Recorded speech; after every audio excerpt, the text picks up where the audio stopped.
Hi, today we're going to talk about the nurse's role in climate-related health crises. On the pro side, we have LaLa Guyton and Eve Grassie. On the con side, we have Olivia Price and Miranda Carman.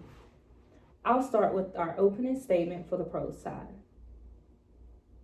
Nurses are really important in preventing, preparing for, and responding to climate-related health problems because they educate patients, help with emergency readiness, advocate for safer conditions, and support the community during extreme weather events.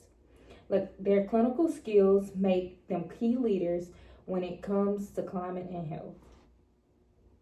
When we look at nursing standards, the South Carolina Board of Nursing makes it clear that their mission is to protect the public's health, safety, and welfare by making sure nurses practice safely and competently. This connects directly to climate-related health issues because extreme weather events like heat waves, flooding, or poor air quality threatens the public safety. Since the board expects nurses to provide safe and competent care, nurses have a responsibility to address health risks caused by these climate events. From an ethical standpoint, several principles apply. Autonomy means letting patients make their own decisions, so nurses need to give them clear information about climate-related crises. Beneficence is to do what benefits the patient. So nurses should help prevent harm during heat waves, storms, or poor air quality. Justice means being fair, which includes advocating for equal access to clean air, safe housing, disaster resources, and health care. Non-maleficence is to do no harm, and ignoring climate impacts could absolutely harm vulnerable populations. Overall, nurses play a crucial ethical role in keeping people safe during these crises. Looking at the legal side, the South Carolina Nurse Practice Act requires nurses to provide a safe and competent care, which legally includes responding to things like heat illness, respiratory problems, dehydration, and injuries caused by extreme weather. The South Carolina Board of Nurses enforces these rules and handles disciplinary actions. If a nurse doesn't provide safe care during a climate event, they could be accused of misconduct, negligence, or incompetence. These laws exist to make sure patients still receive evidence-based care even when disaster happens. Economically, climate-related health crises can be very costly. Patients may have higher medical bills due to emergency visits, hospitalizations, or medications. Extreme weather can cause people to miss work or be displaced, which affects their ability to pay for care. Access to health care can also become harder. Power outages, road closures, or flooding may delay treatment and end up making conditions worse and more expensive in the long run, just as we've seen in Hurricane Helene. From a sociological point of view, climate-related health crises don't affect everyone the same way. People's culture, background, income, and living conditions all play a big role in how they experience climate events. For example, low-income communities and minority populations are more likely to live in areas with poor housing, limited access to care, or higher exposure to heat and pollution, which puts them at a greater risk during extreme weather. Older adults, people with chronic illness, and individuals without transportation may also struggle more during evacuations or power outages. Nurses have to understand these social differences so they can provide care that is respectful, culturally appropriate, and competent, and realistic for each patient's situation. This means advocating for resources, recognizing vulnerable groups, and helping patients prepare for climate-related events based on their unique social and cultural needs. Now, let's hear from Miranda. People often say nurses should be leading the response to the climate crisis, and in theory that sounds great. Nurses do care deeply about the environment and the health of their communities, but the reality is much more complicated, and it's not because nurses don't want to be involved, it's because the system around them makes it incredibly difficult. Let's start with the emotional side. Nurses are already carrying a huge burden. They're caring for sick and dying patients every day, dealing with families in crisis, and managing traumatic situations on a regular basis. That kind of emotional strain builds up and burnout becomes more than exhaustion. It becomes a barrier. When someone is mentally drained from the work they do, asking them to take on climate advocacy or lead environmental initiatives just isn't realistic. Then there's the ongoing nursing shortage. Many units are understaffed almost daily, which means nurses are taking on heavier workloads, longer hours, and sometimes mandatory overtime. The economic side plays into this too. Hospitals often prioritize cost-saving measures, which means fewer staff, stretched resources, and limited investment in additional training. When nurses are fighting just to get through their shifts safely, there isn't time or energy left to engage in climate-related work. From a disaster preparedness standpoint, climate change is bringing more unpredictable emergencies. Heat waves, hurricanes, wildfires, flooding, and nurses are expected to respond. But the truth is, many nurses don't feel properly trained for these events. They're not given consistent, role-specific education on what to do when resources run out or systems fail. Legally, nurses are still responsible for providing care based on standards even when their circumstances are extreme, which adds even more pressure. That legal responsibility can make nurses hesitant to take on roles they feel unprepared for. We also can't ignore the political side. Climate change is a highly politicized topic. Nurses often worry about speaking up publicly because it can put them at odds with employers, policymakers, or even the communities they serve. Many healthcare organizations don't want staff taking positions that appear political, so nurses end up silenced or discouraged from participating in broader climate efforts. Ethically, nurses are torn. They want to protect patient health, and climate change clearly affects that, but they also have a duty to their own well-being. Ethically, they can't pour from an empty cup. When burnout is high, staffing is unsafe, and support is limited, it becomes impossible to take on additional responsibilities without compromising quality of care or their own mental health. And finally, there are sociological factors, things like inequity, community distrust, and social vulnerability. Nurses see firsthand how climate change hits underserved groups the hardest, but they also know the real situations require massive structural change. Expecting bedside nurses to solve what are really societal problems ignores the bigger picture and places unfair pressure on an already overwhelmed workforce. So when we ask why aren't nurses more involved in the climate crisis, the answer isn't lack of concern or interest. It's that they're already pushed to their limits emotionally, legally, politically, economically, and socially. Nurses aren't avoiding the issue, they're surviving within a system that doesn't give them the capacity to take on more. Thank you, Miranda. I would love to respectfully respond to a few points from the opposing side. First, we absolutely agree that nurses are burned out and overwhelmed, but climate-related health crises aren't separate issues on top of that stress.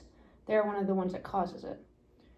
When there are heat waves, wildfires, or major floodings, ERs don't get quieter, they overflow.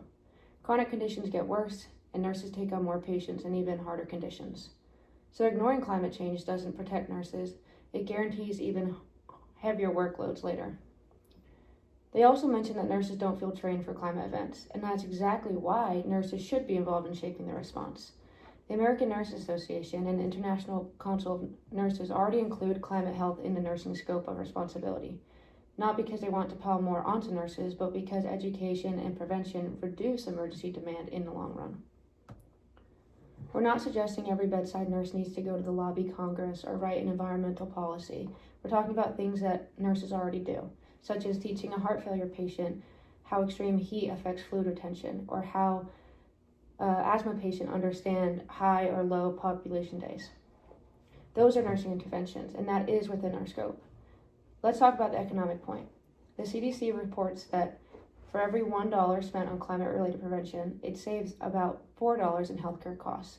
That means fewer emergency visits, lower patient surges, and ultimately less strain on staff. Finally, the con said nurses can't pour from an empty cup. We agree, but the solution isn't stepping away from climate health.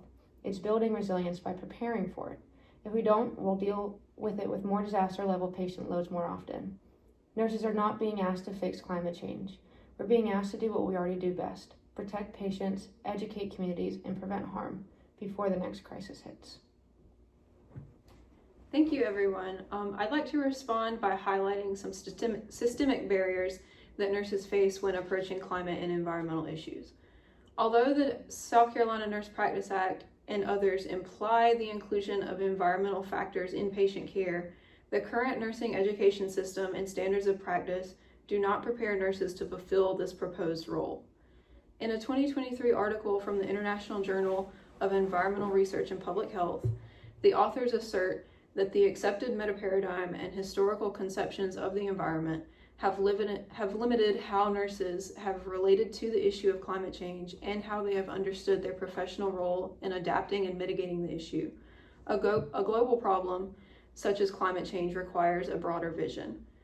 This means that nursing practice, as it stands, focuses on patients as individuals rather than a broader population, and often classifies the environment as an effect on the patient rather than as its own entity. More research would be needed to prepare nurses to approach climate change.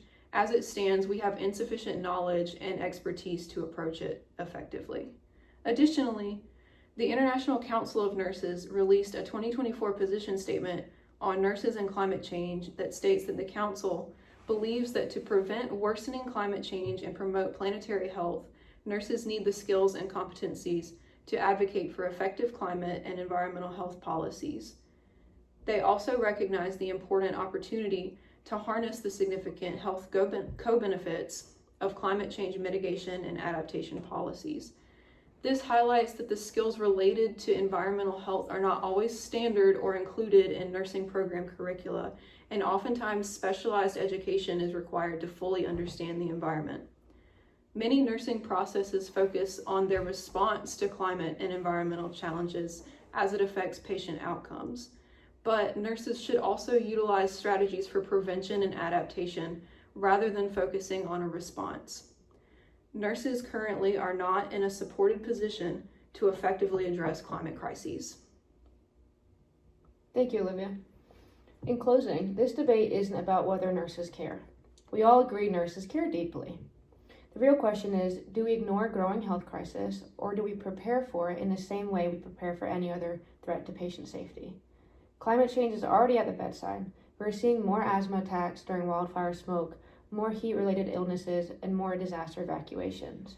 If we pretend this isn't part of nursing, we are guaranteeing more burnout for these nurses, more overcrowded hospitals, and more preventable suffering. The major nursing organizations, including the ANA and the International Council of Nurses, already say that addressing climate-related health risk is part of our responsibility, not because nurses should solve climate change, but because prevention and education are nursing. When nurses teach patients how heat affects heart failure, when we prepare facilities for disaster response, we're not doing extra work, we are doing the right exact amount of work. If we want fewer emergencies, less moral distress, and better long-term outcomes for both patients and nurses, then climate-informed care isn't optional. It's essential. Nurses don't run from a crisis. We prepare for it, and this one is already here. In the end, as you said, it's not that nurses don't care about the climate crisis, it's just that they're already stretched to their limit. They're emotionally exhausted from caring for seriously ill and dying patients, and burnout makes it hard to take on anything extra. Staffing shortages, long shifts, and mandatory overtime mean nurses barely have enough time or energy to get through their regular workload, let alone lead climate initiatives. Legally and professionally, they're held to strict standards during disasters, yet they often don't get consistent training or resources, which makes stepping into climate-related roles feel risky. Politically, climate change is a sensitive topic, and many nurses don't feel supported or safe speaking out. And sociologically, they see firsthand how climate change hurts vulnerable communities, but they also know that real solutions require system-level change, not individual heroics. So nurses aren't uninvolved because they don't care, they're uninvolved because they're overwhelmed. If we want them to play a bigger role, we need them to fix the conditions they're working in first. Thank you. I think this was a very great discussion, and I can see you all side. I personally believe that nurses play an important role in health-related crises, but I can understand when you say that we struggle with burnout.